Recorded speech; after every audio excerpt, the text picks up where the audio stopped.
Good afternoon, traders. It is Monday, October 4th, 2010, and markets were down a little bit today. We closed, let me see, looks like we closed down 9.2 points on the S&P 500, or 0.8%, 26.22 points in the NASDAQ, or 1.1%, and 78.41 points in the Dow, or minus 0.72%. Most of the selling happened at the early part of the day. Volume kind of intensified towards the lows, and then we had like a flat line from about 11 o'clock till the rest of the day, and we had a small pop in the last 5 minutes of the day that closed the market near its near its highs from 11 a.m. onward. It looked like it could have been a really bearish day, and we could have continued down a lot more, but the volume never came in, and we kind of floated in the range, and you have to see what happens tomorrow. As you look at this SPY hourly chart that I have here, you had a falling wedge, and we broke out of it. You had this is a bearish rising wedge, and sure enough, I saw this chart over the weekend, and I posted it on a couple websites, but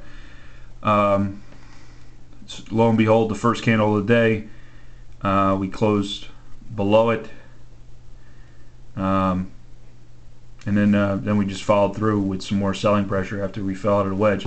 End of the day, we had a little pop here, as you see the white candle. We closed above the 100 period moving average. Did have some decent volume come in the last hour too, so that's something worth watching. And you have the positive uptick on the histogram bar, so it kind of confuses things, because you would have thought that because you see this MACD breakdown, we kept having a negative divergence, and now you have a lower, you took out this low, the previous low, so I mean you would expect prices to come down and possibly take out the 112.30 area or so, but we didn't quite get down that far. We actually closed at 113.75.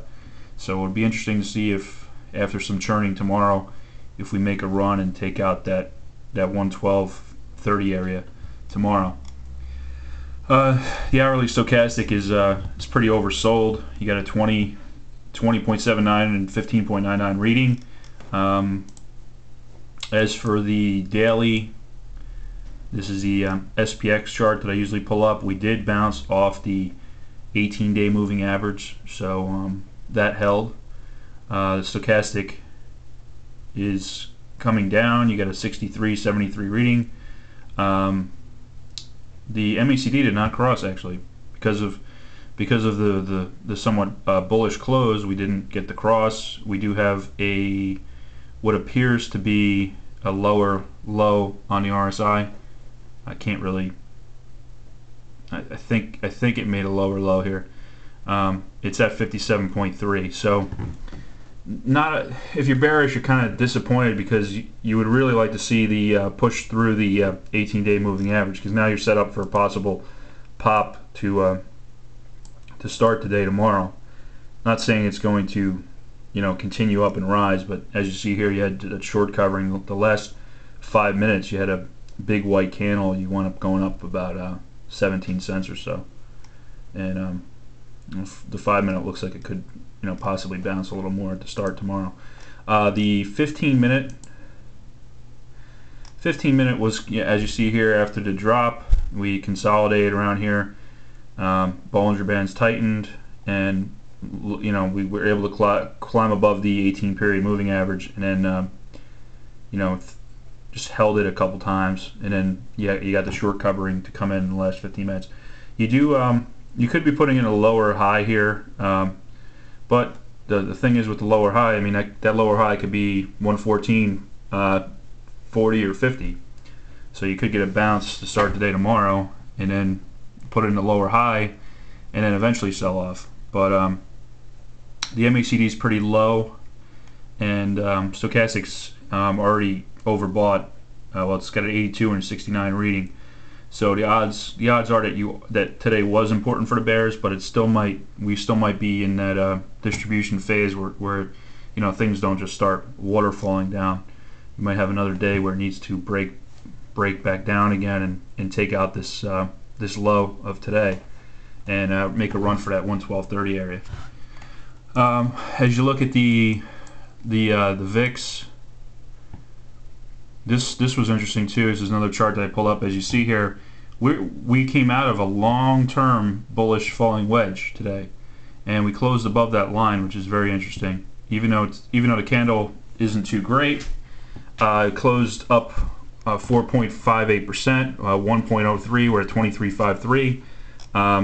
Stochastic is 64 readings, and the MACD is getting closer to the zero line. So hopefully you get a bull cross above the zero line. If you get possibly just one big sell-off day, which I think is going to happen, this could really change the dynamics of this chart and make the VIX look really good, and also get this sell-off really going. If you could take out the MACD high over here, for example, you could really get some intense selling, and you could erase a lot of this rally in a hurry. I think this may happen. I don't know what's going to exactly trigger it, but the charts are telling you something right now that if you are bullish, you should be very, very careful. As you see here on a dollar, you have this falling wedge formation. It's a bullish falling wedge, and you had the histogram bar tick up today. You got finally turned the stochastic up. You got a 6 and a 4 reading, which is still pretty embedded to the downside, but you could possibly get a nice short covering rally. We did close towards the highs of the day on the dollar today, and a lot of people, the euro closed towards its lows. It looks like if there's some news coming out of Euroland, that could really propel these markets down, because that would send the dollar a lot higher, and that would also be negative for the banks. The bank stocks are actually looking kind of interesting. I'm just going to pull up one bank chart right here. Bank of America. It's interesting. These banks have been really weak, and Bank of America's stochastic is embedded to the downside. Now you have this. The MACD is still reasonably high compared to this previous low, but the thing is, if this starts waterfalling down in the next few sessions, and all the you're below the 45, you're below the 18, you're below the 100, and it seems to be breaking down. It seems like any rally is getting sold in these bank stocks, and Bank of America being one of the worst in the sector. As you see here, the stochastic didn't even make it to overbought, and it came back down. MACD still below zero. You didn't have a cross though, but if it can break this 13 actually the 13 level next, 1304 roughly, it's going to make a run for those lows, and if it can take out those lows with an embedded stochastic, there's a good chance it's going to make new lows, and that's really going to possibly be a catalyst for some more downside in this market. I am definitely still bearish. It was a good day for the bears, but not a great day. We didn't get the full confirmation. As you see here, the retail index was down a little bit, but bounced at the end of the day. Stochastic is no longer embedded. As you see here, drop below 80. So should get a retracement at least to the 18-day moving average, which is 445.78. So you should get some more selling pressure tomorrow. It'll be interesting to see if today's lows, if we can take those out, then we can make a run for that low 112 area, and if we can take that out, which I think we should, it looks like we could go to 109 in relatively short order. So that's what I'm thinking is going to happen this week. And if we possibly close at 109, or around that area, maybe a little higher, a little lower. We could be setting up for some big downside next week going into options expiration. So it should be interesting. All right, have a good day, traders.